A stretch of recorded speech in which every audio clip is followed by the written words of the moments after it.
प्रसिद्ध है। शंकराचार्य शैवाचार्य नहीं है, रेणुकाचार्य आदि शैवाचार्य हुए हैं। त्रिपुंड्र का मतलब वो शंकराचार्य शैव हैं ऐसा नहीं, शंकराचार्य का शास्त्रार्थ शैवों से भी हुआ, उनको भी परास्त किया और कहा कि मतैक्य करो, तात्विक अभेद को, तात्विक अद्वैत को स्वीकार करो। सभी आचार्यों ने अंदर ही अंदर स्वीकार किया है। तो ये जो त्रिपुंड्र है ये सनातन तिलक है, भगवान शिव का त्रिपुंड्र नहीं है। ये शिव जी का त्रिपुंड्र कैसे होता मालूम है? धनुषाकार, यहां से कान के पास से ऊपर उठता है, फिर नीचे आता, फिर ऐसे ऊपर उठता, फिर नीचे जाता। भगवान राम का जो धनुष होता है, धनुषाकार त्रिपुंड्र शिव जी धारण करते हैं, वो शैवों का तिलक। धनुषाकार त्रिपुंड्र और बीच में ऊर्ध्व रेखा, तो वो शैवों का तिलक है।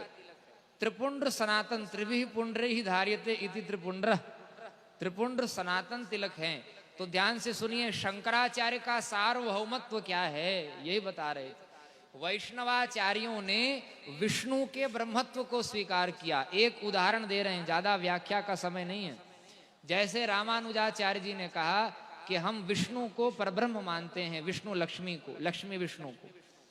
रामानुजाचार्य जी ने शिव, गणपति, दुर्गा, सूर्य आदि के ब्रह्मत्व को, उनके परमात्मत्व को स्वीकार नहीं किया।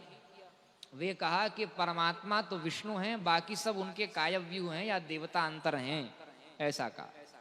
जबकि वेदों ने सदैव सौम्यदमग्रासीदेकमेवा द्वितीयम शांतम शिवमद्वैतम चतुर्थम मन्यन्ते स आत्मा स विज्ञेयः इत्यादि मंत्रों में वेदों ने शिव को परब्रह्म कहा। गणपति को त्वमेव प्रत्यक्षम ब्रह्म वदिष्यामि, गणपति को परब्रह्म कहा।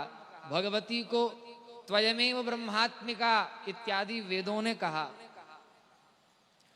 तो जब वेद के विरुद्ध कोई कहने लग जाता है, उस समय उसकी बात नहीं मानी जाती। परमात्मा भी प्रकट होकर वेद के विरुद्ध में बोलेंगे तो परमात्मा की बात को भी प्रमाण नहीं माना जाएगा। बुद्ध के रूप में प्रकट होकर उन्होंने यज्ञ की रक्षा के लिए ही सही, लेकिन यज्ञों की निंदा कर दी। तो वैदिक आचार्यों ने बुद्ध को तो भगवान मानकर प्रणाम किया, लेकिन बुद्ध की बात को नहीं माना, शंकराचार्य ने उनका खंडन कर दिया। तो आस्तिक किसको कहते हैं? जो वेद को मानता है वो आस्तिक, जो वेद को नहीं मानता वो नास्तिक। परमात्मा को मानने से कोई आस्तिक नहीं हो जाएगा। मुसलमान, क्रिश्चियन सब ईश्वर को मानते हैं, लेकिन वेद को नहीं मानते, इसलिए उनको आस्तिक नहीं कहा गया हमारे यहाँ। वेद को मानने वाला आस्तिक।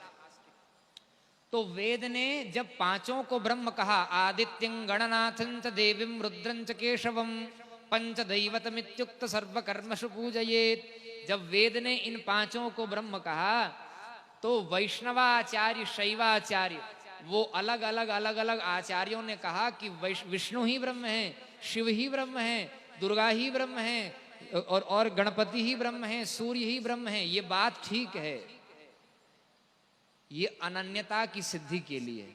बहुत सूक्ष्म बात बता रहे हैं, ध्यान से सुनिए।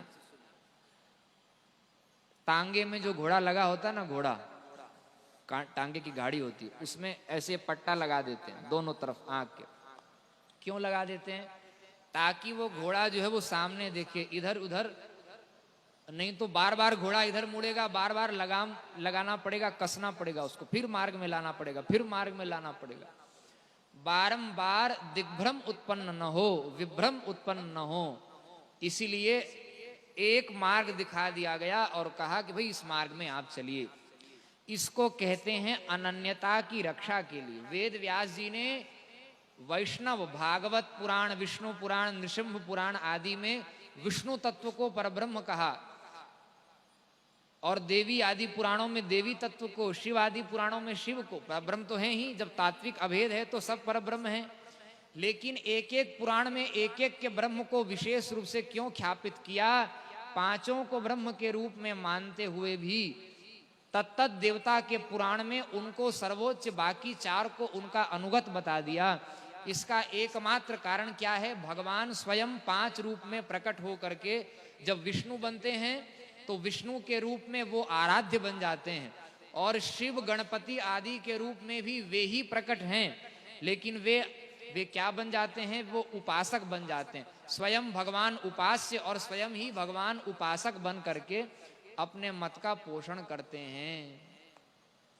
तो अनन्यता की रक्षा के लिए अलग अलग पुराण हैं, अनन्यता की रक्षा के लिए अलग अलग संप्रदाय हैं, लेकिन शंकराचार्य कौन है? शंकराचार्य सार्वभौमाचार्य हैं। वो पांचों को परब्रह्म के रूप में जानने, मानने और ख्यापित करने वाले, इसलिए शंकराचार्य सार्वभौम आचार्य हैं। सभी